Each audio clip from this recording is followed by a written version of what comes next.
देशभरातील पालकांच्या दृष्टीनं सगळ्यात महत्त्वाचा विषय सध्या आहे लहान मुलांचा मोबाईल कसा काढून घ्यायचा।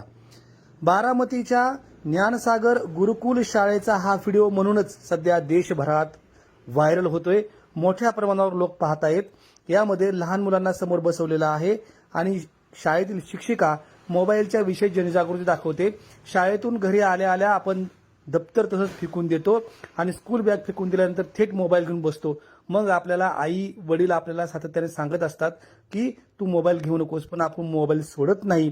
अशा वेळेस मोबाईल घेऊनच झोपतो, मोबाईलच घेऊन सगळे कामं करत असतो आणि सातत्याने वेळ मिळेल त्यावेळेस आपण मोबाईल पाहतो, पण यामुळे आपली दृष्टी जाऊ शकते।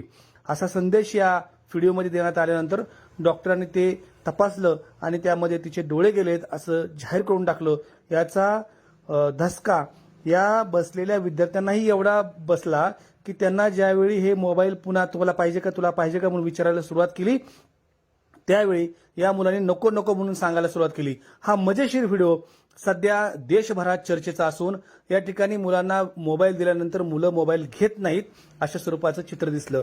ह्या व्हिडिओची सध्या फक्त बारामतीत नाही तर संपूर्ण देशभरात चर्चा असून या व्हिडिओचे लाखो व्ह्यूज आतापर्यंत आलेले आहेत आणि विद्यार्थ्यांना नेमकं कशा पद्धतीने जनजागृती करावी याचा देखील उत्तम संदेश बारामतीच्या गुरुकुल या ज्ञानसागर गुरुकुल शाळेने दिला आहे। या शाळेचे मुख्य संचालक सागर आटोळे हे नेहमीच अशा स्वरूपाचे वेगवेगळे उपक्रम हाती घेत असतात, त्याचाच हा एक पॉइंट।